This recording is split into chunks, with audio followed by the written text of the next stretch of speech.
Hey y'all, welcome back to Coffee with Cory. I'm your host, Cory Jackson. I hope you have your favorite cup of coffee ready or have it brewing, or if you don't like coffee, I hope you have your favorite drink with you this morning as we dive in today to casting with confidence, trusting yourself and God. Question for you this morning: ever second guess a dream or feel uncertain about your next step? Well, in this episode with Coffee with Cory, I'm sitting down with my friend and coach, Chad Bourquin. He's a man who knows what it means to cast with confidence. As a music biz coach, booking agent, keynote speaker, and a member of Big Time Grain Company, Chad has helped countless artists, entrepreneurs, and creatives step out boldly and believe in both their calling and the one who gave it. From launching businesses to standing on big stages, Chad has powerful stories and insight about moving forward with purpose, taking bold swings, and embracing fear. And I know that firsthand by working with him. So if you are standing at the edge of something new and wondering whether you're ready, well, this episode is for you. Chad, thank you so much for being here, man. It is truly an honor to have you on. How are you doing today? Good, dude. That intro, man. I'm fired up, ready to go to work. Well, let's go, man. You've been a lot to me, so I know that just having you on here, I truly, truly appreciate it, man. And I know that some people may recognize you because I was on your episode of Gig Soap not too long ago, and I shared that and had a lot of people reach out to me even about that, telling how they had tuned in and just loved it. So thank you for joining me today on Coffee with Cory. Yeah, man. Well, man, I know for those that are pursuing a music career, or it could be anything, honestly, I would just highly recommend your podcast, and I would love for us to dive deeper into that and just stuff that you offer here in just a little bit. So, but first I wanted to ask, I don't know if I've ever asked you this question, but do you drink coffee? I do when it's really cold outside. Yes, I do. I'm not a connoisseur, but I do like it on occasion. Yeah. On occasion. Yeah. Well, I understand, man. I completely understand. My parents, they did not drink coffee when I was growing up. Mm-hmm. And I think the only reason I really got into it was because both my grandparents drink it. And when I would stay the night with them, I would love waking up to the smell of coffee being brewed in the morning. But it took me a long time to like the taste of it, but now it's my favorite. Well, I mean, as a kid, my dad would always go to the coffee shop in the morning and take my brother and I. And so coffee was always paired with a caramel Long John donut. Ooh. So that was my start of my coffee. And it's not a habit that you want to continue on the rest of your life. So. Well, it sounds good. It's very good. You dip it in there. Oh, man, yeah. Oh, that sounds amazing. Well, man, I wanted to ask you another question as we get started here, just for fun. Do you remember the last time you went fishing? Well, I remember the most memorable last time I went fishing. Yeah, share that. It's been a long time because I don't know that I really fished much since I was a kid. My dad had invented this machine, a weed puller, organic weed puller, that we were traveling all over the country as kids with him in this motorhome, and a lot of times in Minnesota, and we would always stay at lakes. And there's like 10,000 lakes in Minnesota. Yeah. And this one lake, my brother and I went out on this raft and we landed in a school of crappie. And like every time you threw in the line, we were pulling out fish. And we were keeping them. So we had them in a bucket. We go rowing back, and man, the look on Mom's face was like, seriously?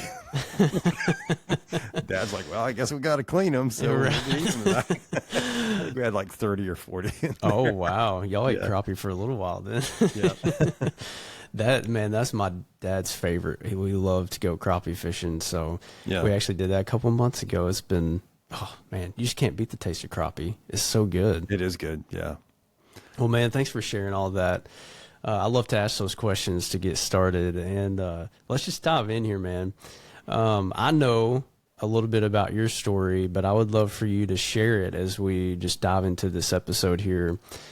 So feel free to start wherever you'd like. But I know that I think you just hit the ground running with music after high school, right?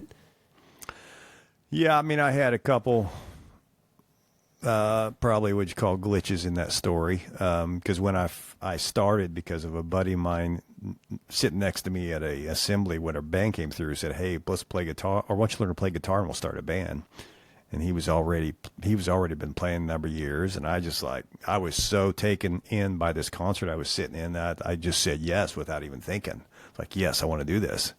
I was a junior in high school, so we played together, practiced for like 6 months, and got one gig playing 2 songs, and that was in the same building, and it was just, I remember that moment of playing those 2 songs in front of the crowd, thinking this is what I want to do.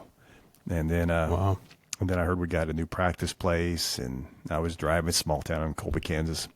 I was driving down Main Street, and the doors open to where I think this place is, and I go, so I stop it. I'm gonna go see it, and I'm walking down the stairs to this, and I hear music playing.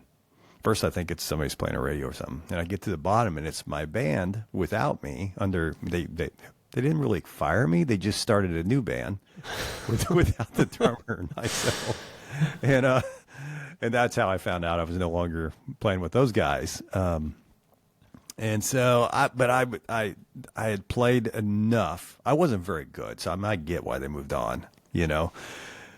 I drove home just really, really just upset, and I got home and just like, man, I'm gonna show them.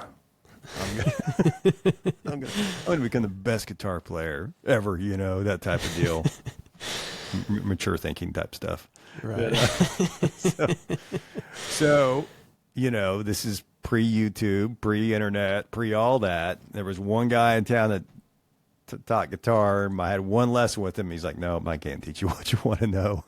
So I had to drive like 100 miles, legit. I mean, this is not a story. Wow. This is like from Colby. From Colby, Kansas. 100 miles one way, to get lessons every Sunday from a guy that could teach me what I wanted to know. And I did that for 6 months to just to fix a lot of the bad habits I'd created the first 6 months. And just learned the basic, and then I kind of took it from there, and eventually got picked up by a group. I mean, I put in 2 to legitimately 7 hours a day practicing guitar. I come home from school and that's all I would do. Wow. And then I got a job at a music store that had hardly any business. So then I got paid to practice guitar. I just sit in there and practice all day long at this music store, and eventually got picked up by this group that eventually then went on the road and playing 4 to 6 nights a week for like 6 years or about 5 years, and traveled all over the Midwest, Canada. Incredible experiences. But that's where I kind of really learned what it took to build a successful band. It's rare that you have 5 guys all on the same page. It's tough. Right. I mean, in fact, I advise now, you're better if you're an artist and a singer, you're better off to hire this out, because it's so hard to do this thing with a democracy. It is. I mean, they can have input, but I mean, you can't make a committee decision for everything you do unless you really are on the same page. Right. But I was fortunate we were that way, and everybody kind of took on a role. I mean, we did everything we could to do it over the top. From the performance, I mean, we ended up having a 22-foot box truck and a 3-man road crew hauling everything. I didn't set up. I mean, I didn't set up any gear. I didn't tune my guitars. I didn't do any of that. I just would show up and play, because we were building this image, this persona of, rock star. I didn't make any money because we were paying it all out to that stuff, but we were having fun, and we were like, we started this thing. This seems so simple. I've thought about doing this again because nobody does this anymore. We created a postcard schedule mailing list that we sent out once a month. Oh, wow. And physical mail, again, no internet at this time. So this would, and this would go on people's fridge. They'd put it on there and leave it on there. And we ended up building huge followings, and everybody always knew when we were coming to town. Yeah. And every one of the guys in this band, we got really good at what we did during the breaks, going out and making friends. And these were like 4-hour shows. Wow. So there was 3 breaks and before and after. So that was a lot of time to build relationships. Even our road crew was good at doing it. So we had 8 people building relationships every show. And, it was doing really, really well. And then at one point, the singer had just had enough. He was married, and apparently his wife had had enough too. And he called it quits one night, and it was over just like that. Wow. And so that was my start. Man, what a start! That's incredible. I love the postcard idea too of your shows. That I never would have thought about that. What a cool idea. Yeah. You do that today. Everybody's so used to email. You're right. And something physically shows up. Yeah. And here's the thing. Here's the thing about mail is we are about 99% of what we get in the mail is going to be a bill or an ad. Right. And so you get something that's somewhat positive.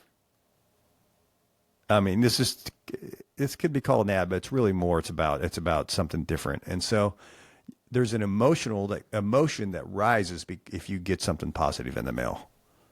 Oh, absolutely. So you kind of tap into that. I learned that from a marketing guy years later. We didn't even know what we were doing, but later I heard a marketing guy talk about this. It's like, if you send something positive in the mail, even if you handwrite it, it's even better. Not that you could do this handwritten, but it's a reason for thank you cards for sure. Right. Oh man, absolutely. Dude, there's so much stuff we could talk about in this episode. I'm trying not to get off track. I'm like, oh my gosh, I have so many questions. But for those that don't know, Chad is my coach, just kind of reiterating some of what we talked about a while ago. And we have did we meet and talk about that for the first time? Was that last year around this time? Maybe. I can't remember how long it's been. But man, not only have you had that experience with your band early on, which before I move on, did y'all know what y'all were doing when y'all were like interacting with the fans? Did y'all realize what y'all were doing at that time? Maybe a little bit. Okay. We were all small town Western Kansas boys. And I would like to say we knew what we were doing, but I think we were just all having fun. Yeah. And that was part of it, Wow. In Western Kansas was, there's other places like this, but it was just like, it's such a community driven thing. Every weekend as a kid, we'd just go find places to hang out as groups, until the cops would show up and tell us we had to leave. Right. There was nothing else to do. Yeah. Or we'd drive 100 miles to go see a concert or like a local band. Right. Yeah. So, man, that's so cool. I just had to ask that because I was like, man, what a really cool thing to look back on and be like, wow, we were not only were we just having fun, but we really were creating an amazing community to build off of. And I just thought that was so cool. I want to kind of continue on with your story there. So, for those that don't know, Chad, man, you're a keynote speaker, you're a coach, you have an entertainment company, you well, now my mind's blanking. There's so many things that you do, man. It's just incredible. I forget to. But what led to, I'm not sure what came first, the entertainment company or agency or big time grain company. Can you kind of walk us through a little bit of that journey? Yeah, the agency thing, I started me working for another agent because the agency that was booking this rock band that I was traveling in, I didn't even mention it's a rock band, but it was the owner of Omni Entertainment, Jeff Tiller. So he's still doing it today, but he was booking us. And at one point I remember him saying, things are exploding. If this keeps up, I'm going to hire you. And, wow. I said, well, how about now or something? Because I wasn't making any money. So he started teaching me the business. And then when the lead singer decided that he was done, I went and got a bartending job temporarily just to kind of make a little bit of money while I learned how to book and built that up. Now, this was still back pre-internet, and it was a lot of low-paying bar gigs, which you take a small commission off that. It was a hard way to make money. So I did it for about 5 years before I just finally said I can't do this anymore, because I met my wife and I needed more income. So I got out of it that time. But then over the course of the years, I played in this little rock band with my brother. Started as an original Christian band that led to just an original band that then my brother left that led to same band and turned into a cover band, Yeah. So that was just kind of how I stayed in music over that time. But,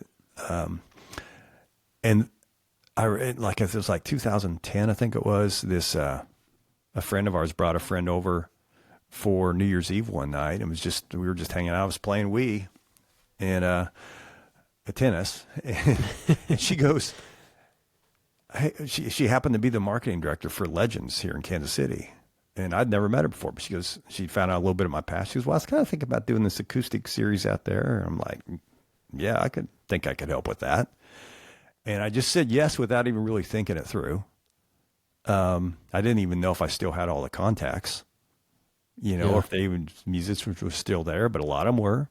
And I put together this acoustic series for her that then led to a bigger series the next year that then led to I remember the lady that worked at the Plaza then got hired for the same company, so I'd start working with her. Then she referred me back to the Plaza. Then the lady at the Legends moved to Park Place, and she took me with her there, and I stayed at Legends. I mean, it just kind of every year I ended up getting like a new client and staying with the old one. Yeah. And so it just kept growing.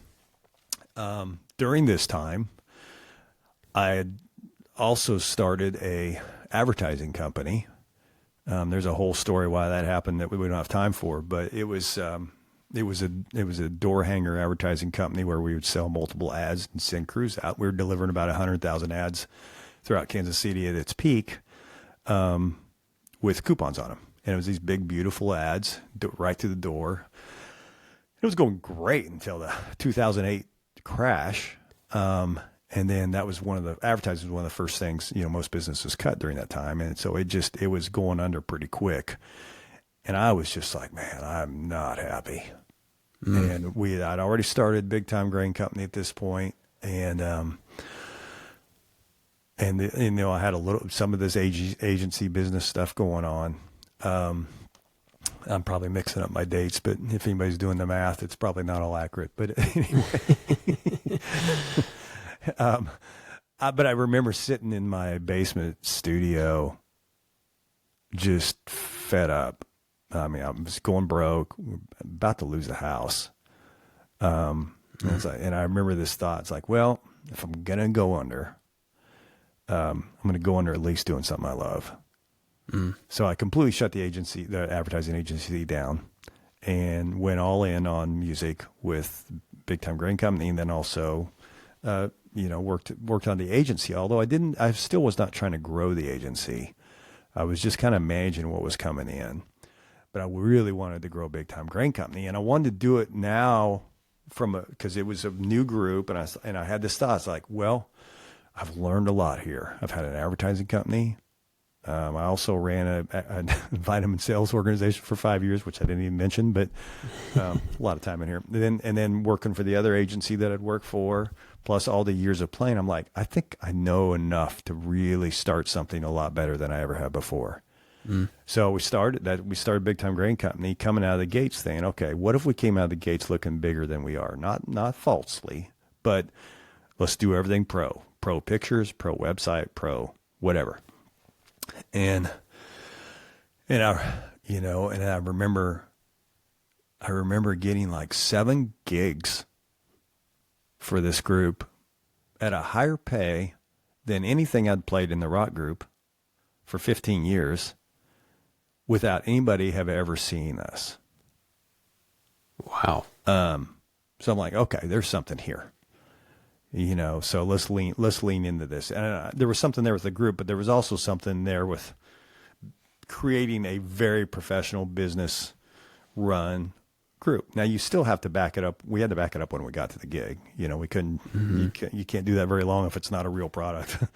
But, and so we did, and we just kind of solved this thing going on, and we started getting better, bigger and better opportunities. And then we just started seeing, okay, let's bump the pay up. Let's see if people still buy it.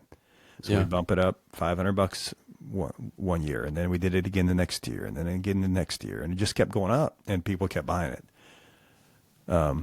Wow. So yeah, that is kind of how that all went down, and then COVID hits. And that was when I decided, well, I've got a little time here. I'm going to start diving into coaching. Had that been something you'd been wanting to do? I know you've mentioned before you've had a coach, and so just curious about that. It just kind of, I guess I hadn't really thought it through a lot, but I knew how much a difference it made in my own life because I've had a coach for years. Brett and I had the same, my brother was in the group for Big Time Grain Company for a long time, and we had the same coach. We'd meet, and he kept us on the rails. There was a couple times we were going off the rails because being brothers and business partners and all that. And he kept us on the rails, but more importantly, this is where I learned to think better, which was something that I had never gotten as a kid, how important that was. That what you think and what you say and how you respond instead of react and how much that plays into our overall success in all of our life. That was such a big thing for me to learn, and it took a while because it's like my computer had been programmed the same way for years. And it needed a hard reset, but that doesn't just happen. You can't just hit a button. It's reboot, and it doesn't just happen. I wish. Your subconscious, you have to keep feeding it the right things because your subconscious is really what's driving our lives behind the scenes. It's what causes us to respond positively or react negatively. And so it takes time. In the Bible they call it renewing your mind. It's the same thing. It's all the same thing. It's just how you word it. Yeah. And so that took a lot. Well, it still takes time. I don't think we're ever done with that. Right. But so I began really focused on that myself, and I thought, well, this has worked for me. I think I can help some other artists. And so I started that mastermind group. It was just Nick and I, Nick Dave, and we would just get together and talk because I just knew that when we came out of this COVID thing, there was going to be a high demand for entertainment and a low supply. And so Nick and I spend every week we just talk, what are we going to do to prepare for this? And then Nick, because he was an acoustic solo artist, he was able to really thrive during that time. Right. Because he was able to do a lot of outdoor shows, a lot of private stuff, all that. So, he was really came out of it good. But, and man, I remember when that faucet turned on. It was May of 2021. Because during this time I was doing a few different things. I was actually helping tech company launch a COVID scanner thing that could see the frequency of COVID, and it could have been a really cool thing. And I could have anyway, it didn't happen, but that is a cool story. It is a cool story. Yeah. So, but at May 2021, all of a sudden, man, that faucet turned on. I had to call those guys like, man, I can't help anymore. Cause there wasn't even any, I was just donating my time at that point. But, when that faucet turned on, it was like, this game is on. Wow. And because we'd prepared for it, we were ready from an agency point of view, and then also from a band point of view. Mm-hmm. So, and the coaching thing has just kind of grown. Western Kansas. The coaching thing's grown organically over time. I haven't really put much into marketing it. Wow. But my own personal mandate is like, I'm just going to keep helping artists and let this thing do what it's going to do right now. Yeah. And that was my goal. Well, that's awesome, man. Because I know when we met sometime, I guess it was last year, or actually the first time we met was when I reached out to book at Guitars and Cadillacs. And that was how I remember talking to you on the phone and thinking, man, this guy's so cool. Like, he's so nice and just like so down to earth and so humble. And I was like, he's so easy to talk to. And that was my first time to reach out to really, I'd reached out to bigger gigs and had some success, but to have something like that and to get a quick response, it meant a whole lot. And I didn't know you did coaching and all that kind of stuff. I just remember calling you up and being like, I know you know a lot about the music business. And I was like, I want to take you to lunch. I just want to pick your brain. And I know that's how I ended up finding out about your coaching, which I would love for us to dive more into that, excuse me, here in just a second. But so in the story that you just shared of your journey, were there moments on your journey that stand out to you where you had to step into faith? Yeah, all the way through. Is there one specific that you're like, oh man? Well, the one of the biggest ones was when I decided to shut down the advertising company and go all in on music at a time that we were about to lose our house. Mm-hmm. It wasn't like I was making much money on the advertising, but it was just, I just knew it was like, this is a sinking ship, and I am not passionate about it. And I'm passionate about this other thing. Yeah. This music thing. So that's what I really need to, that's what I need to do. And it wasn't easy at all. Oh man, I bet. Yeah. But nothing worth, well, I shouldn't tell you. I was going to say nothing worthwhile that's not necessarily true either. At that time, nothing worthwhile was easy because I had a lot of things to learn. I had a lot of growing to do. Excuse me. Once you grow, though, and once you learn what you need to learn, then things can be easier because what happened with me was I learned a better path to where I wanted to be. I learned a better way of doing things, a better way of thinking that does make things easier. So now when I'm faced with bigger decisions, I don't get too wrapped up or concerned or nervous or anything about them because there's a faith there that everything's going to work out. I've gotten used to and good at keeping mantras ready just to help me. Yeah. One of the ones when everything was hitting the fan that I really started to lean on was just everything always works out for me, which seems so simple. But if we're reprogramming our subconscious to be able to respond the way we want, then mantras are really helpful for that. Especially, when things don't go well. Yeah. And I can't tell you the number of times. I remember one time, because, leaps of faith. We bought a tour bus one time. It was originally Vince Gill's tour bus. And that was some of my biggest lessons ever, you know. be careful I'd always dreamed of climbing on a tour bus and just touring the world. I'd always dreamed of, I hadn't gotten specific enough to with that whole dream to say, I shouldn't own it. I should just climb on somebody else's. Because when you own it, you're now the mechanic, you know, the driver, the financer, everything. And there was one time we would played this gig in Iowa, and we were supposed to go to Ohio the next day, which was 10 hours away.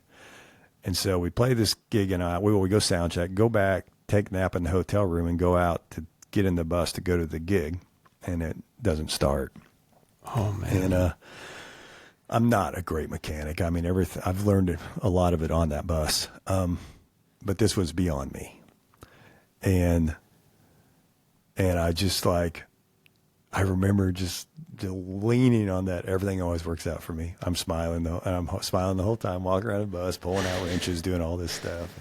And there was a guy that was filling in for us on keyboards that night, and he told me later, he goes, "Man, I can't believe how you were able to smile all the way through that." Wow. And I was just sitting there thinking, like, I was smiling to keep from screaming. But the physical act of smiling and saying those in my head helped me stay calm. You know, helped me go play the gig that night. Helped me logically think through options. I mean, finding rental vans at 10 o'clock or 11 o'clock at night, the night before you need them to get to Ohio, is not the easiest thing. But we did. And we left the next morning and went to Ohio, 10 hours, drove back. And then, anyway, there's a whole lot of how we finally got that bus back. Finally sold that thing. Well, there's so much good little nuggets there. Just the smile, keep smiling, and everything always works out for me. Man, what a thing to keep front of mind. And you never know who's watching. That's exactly right. I mean, the keyboard player proved that. He's like, man, he goes, that really spoke to me. That's what he said, that you were able to navigate that way. And I'm thinking, man, it was so close to not being that way. Oh man, it's all a work in progress, and just keeping that, like you said, keeping that mantra front of mind. Well, man, let's continue on here. Why do so many people struggle to trust themselves? That's a really great question. I think we can have the influence over our kids in this programming if we learn it. And I don't think I got that. And I don't think a lot of people got that. Well, let me rephrase that. I got some of it.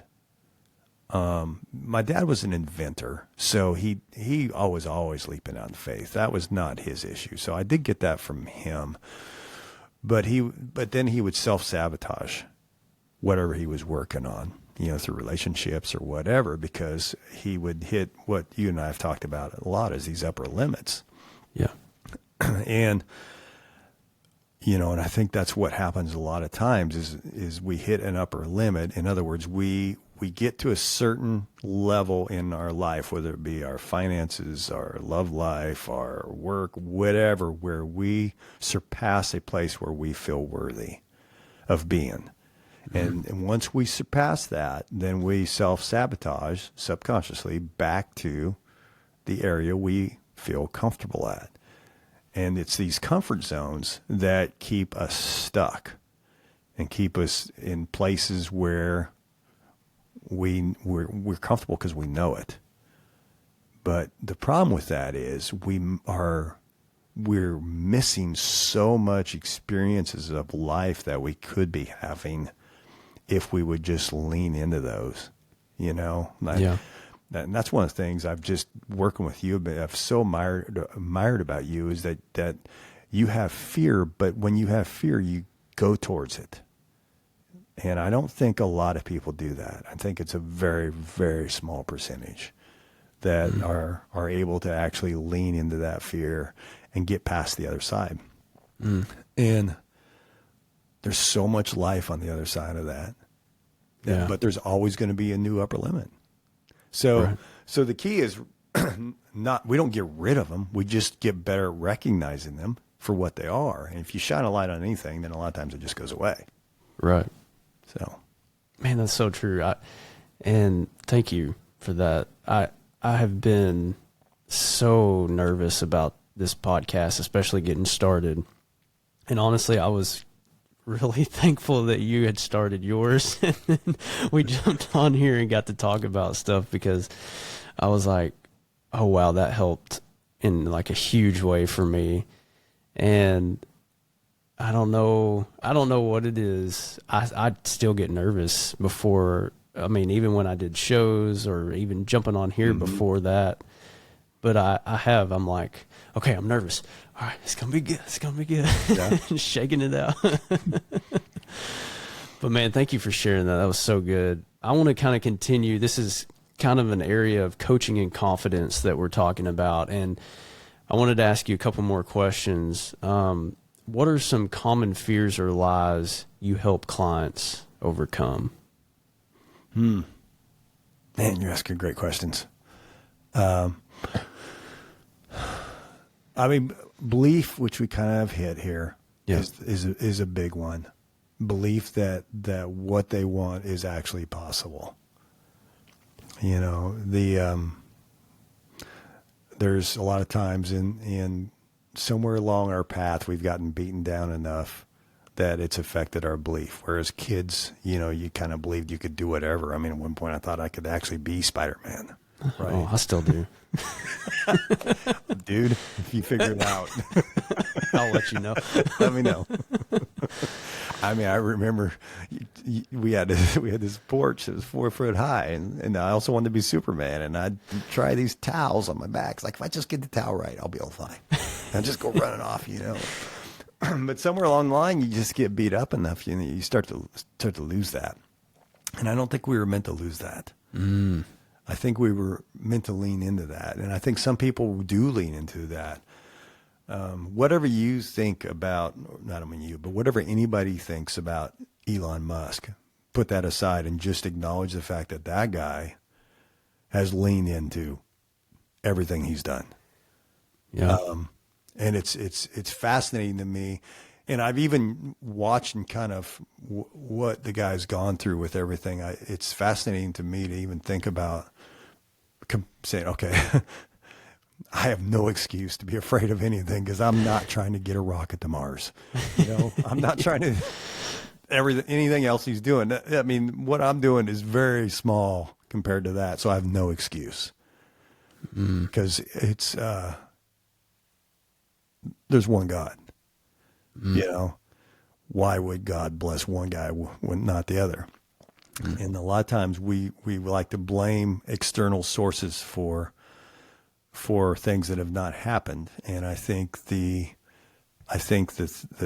switch flip that happened for me and happens for people that are able to get past that is taking ownership and quit blaming anybody, including God, for not getting where you want to go. Because I think it's available to all of us, but we have to do the work to make the right changes in ourselves to be able to move into those areas. Man, that's good. Wow. We have to do the work to move into those areas. Man. Wow. Yeah. Well, man, how do you help people reframe setbacks and work towards building a grounded confidence? And I feel like kind of hit some of that just now, but is there anything else you could maybe speak to that? Well, I mean, just from a technical side, I try not to give the answer. I try to help every person I work with to discover the answer, because even myself, we remember stuff way better and it seats deeper if we discovered ourselves. I mean, Absolutely. there's always this joke between my wife and I, because I'll come up with a brilliant idea that I discovered that she told me about, a month ago, 2 years ago. That's great. That sounds familiar. That happens all the time, Oh man, that's great. But because I felt like I discovered it myself, that was the time it really seeded. So, and maybe that's how, our attention's grabbed, is like the seeds are planted, and then all of a sudden, and so for me, sometimes I'm not the first messenger, and sometimes I am the first messenger. Sometimes I'm the third, fourth, or fifth messenger of the same message that somebody needs to hear. So if we're willing to listen and be open to new information and change, then I think the right messages will show up. And, and I think the better we get at listening, the less pain we cause ourselves. Because sometimes those messages will start with minimal pain. And then if we don't get them, then the pain increases a little bit. And it just keeps increasing until we find, maybe I shouldn't do this anymore. Or maybe I should, because that hurts. Yeah. Wow, man. So good. Well, man, let's move into this next section. It's called Faith Meets Action. How has faith influenced your approach to business and leadership? Well, I think for me, it's just having a knowing that things are going to work out, and not only work out, like my mantras have changed now. I mean, I still occasionally pull that one out when I need to, but it's more of like saying everything always works out for me, even has limits on it.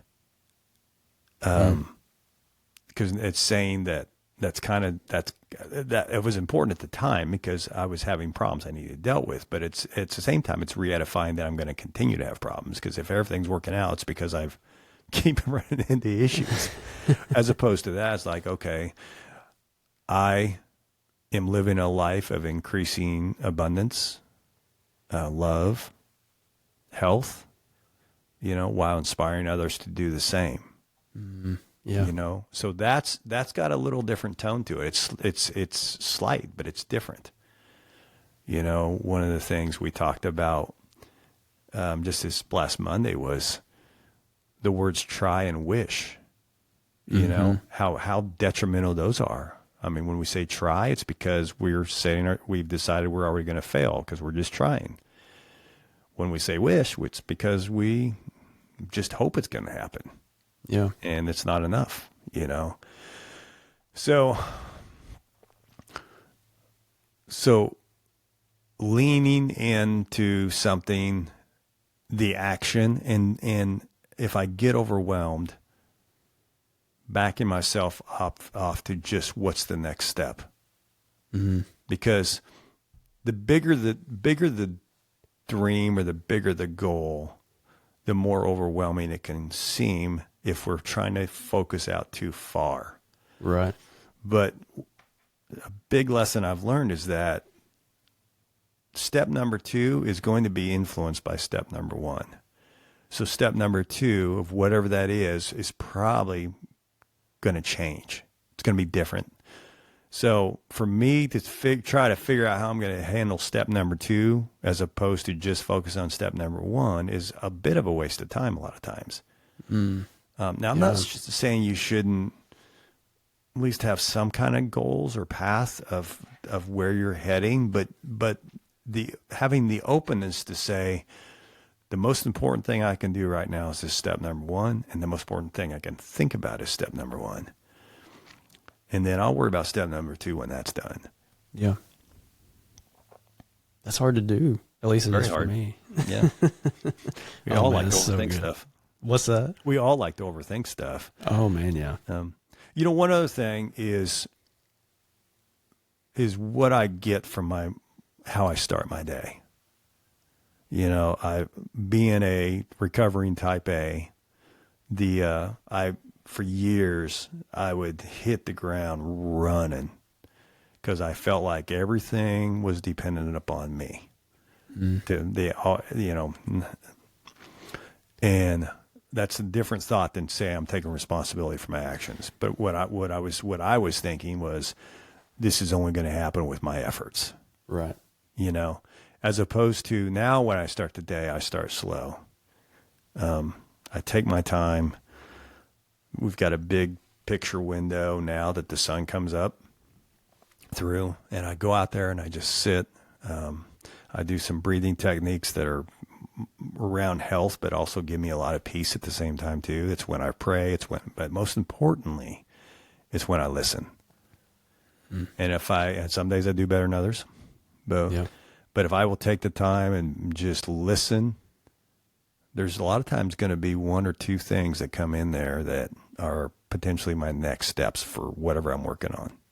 Yeah. And if I'll follow those, it's usually the right time to follow those. And there's results and fruit that come from following those very quickly. Yeah. Well, I know hearing that from you in our coaching sessions, man, that began to change, I would say, not only my day, but my life, because I struggled with something very similar to what you did, just having to hit the ground running. So, man, yeah, that little nugget right there, I know is going to bless and help a lot of people out there listen to this episode today. So, yeah, thank you for sharing that. So this next section, I was like, big time grain company. Let's talk about big time vision. What's helped you stay rooted while dreaming big?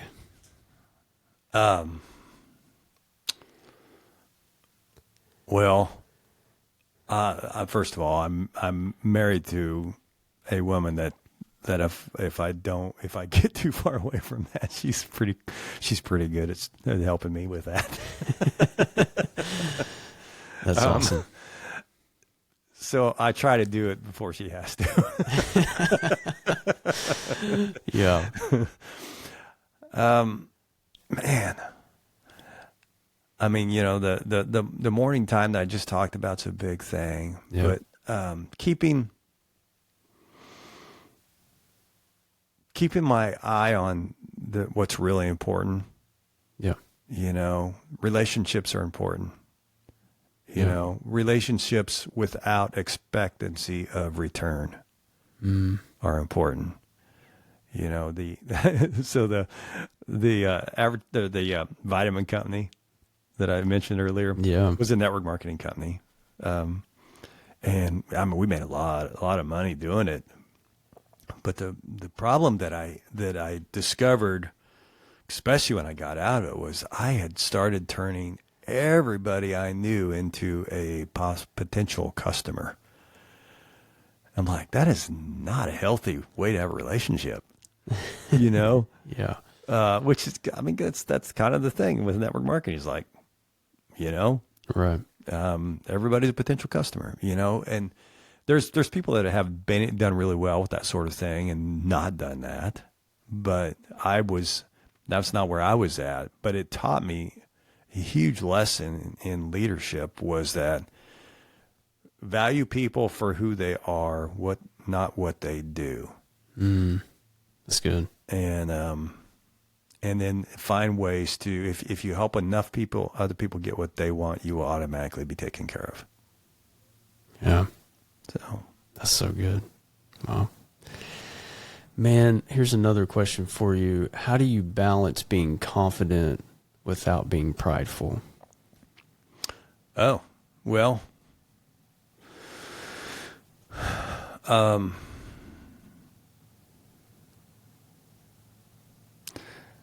I guess I don't know that I've thought that through, other than anytime I get prideful, I get beat up, and I don't like the feeling of that. Yeah.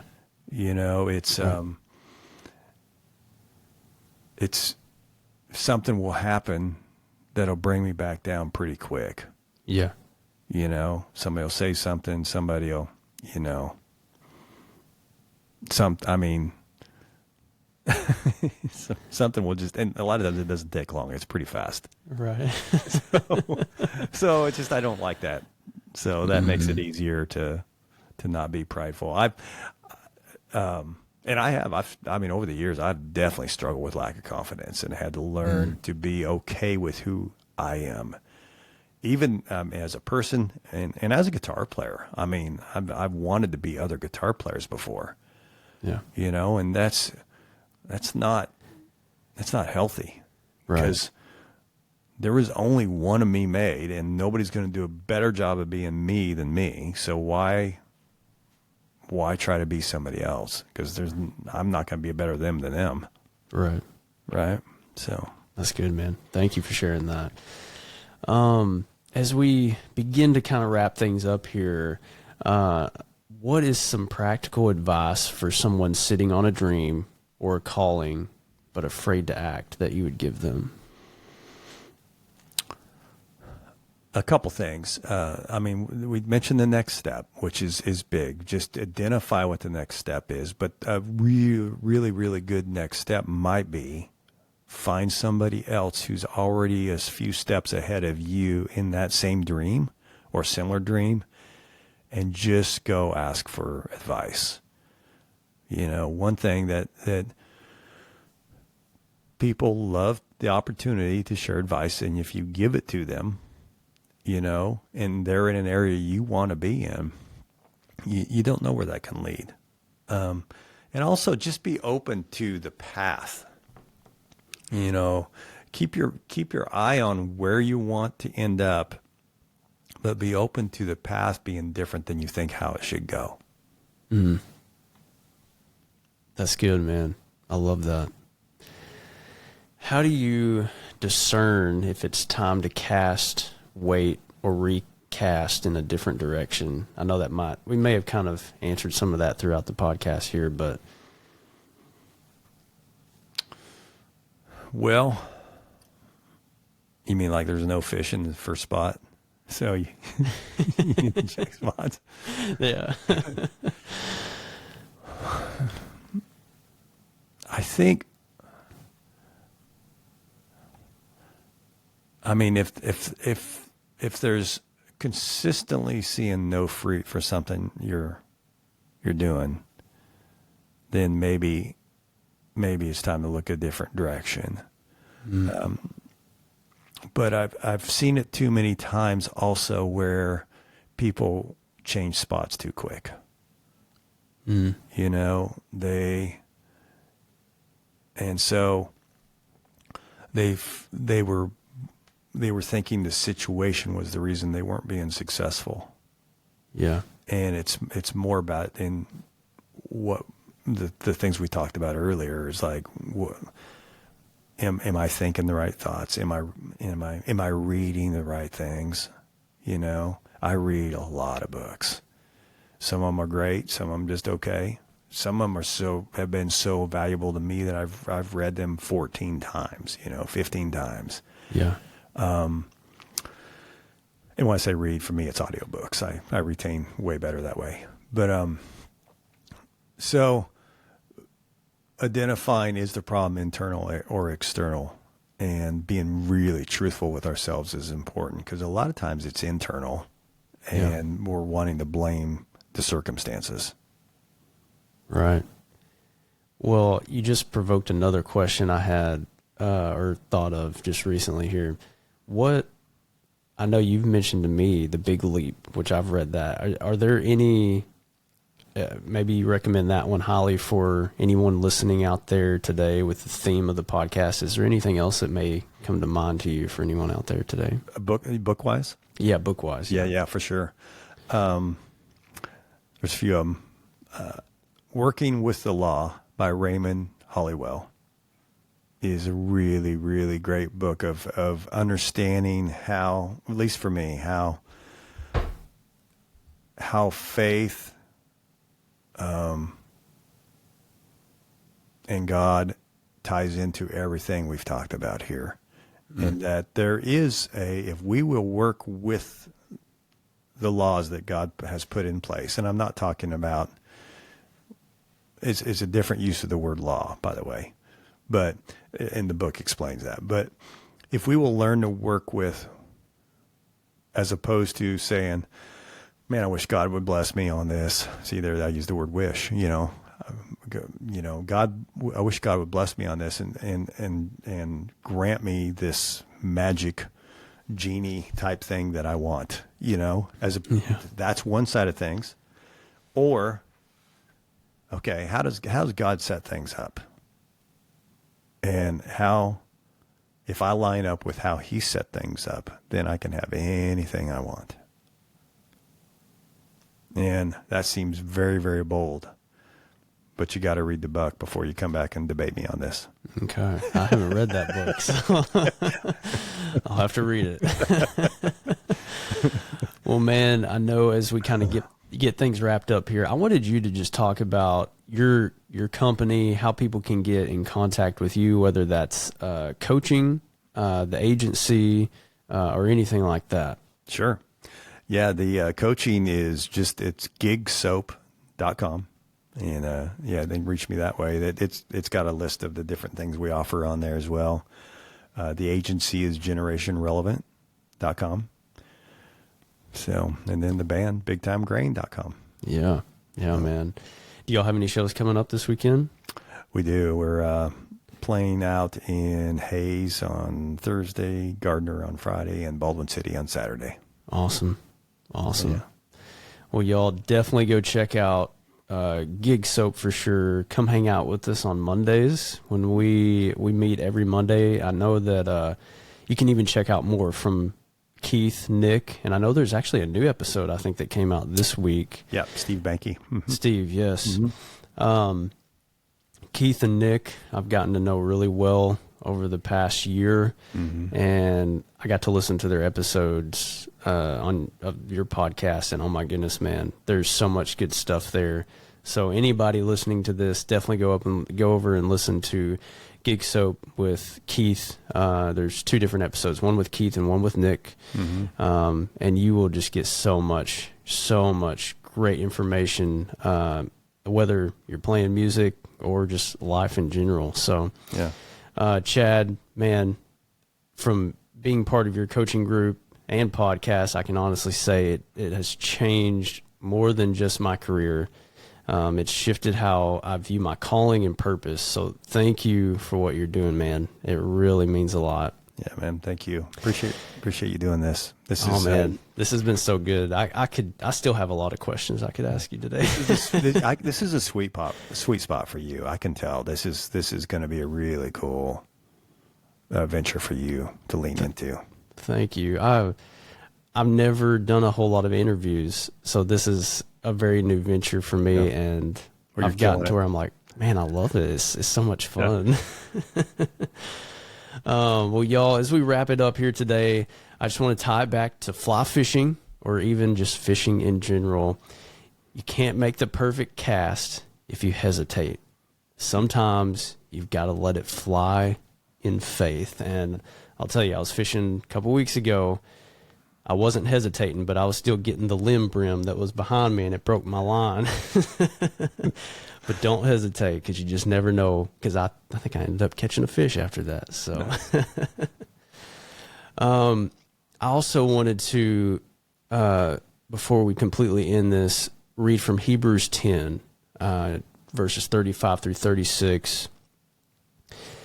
It kind of really related with our theme today, and it says, "So do not throw away this confident trust in the Lord. Remember the great reward it brings you. Patient endurance is what you need now, so that you will continue to do God's will. Then you will receive all that he has promised." So y'all, lastly today, I wanted to end with a question just to leave you with and to think about. What does it look like to confidently cast your gifts, your time, or your ideas out there with God as your guide? Chad, thank you again. It has been such a pleasure just to sit down, dive deeper into your story, and to get so much wisdom from you today. So thank you, man. Thank you for your time. Thanks, Cory. Y'all, thanks for tuning in to episode 4. If you haven't yet, I hope you'll follow, subscribe to the show on your favorite podcast platform, and give us a 5-star rating if you're loving it. Chad, would you want to say yeehaw, amen, let's go here in a minute? All that together? All of it together. Y'all, thanks for tuning in to episode 4. So trust the cast, embrace the journey, and let's go. Or you might hear us say, yeehaw, amen. and let's go. That was awesome, Chad. Thank you guys so much for tuning in. Remember, video episodes on YouTube and coming to Spotify soon. We'll see you in episode 5.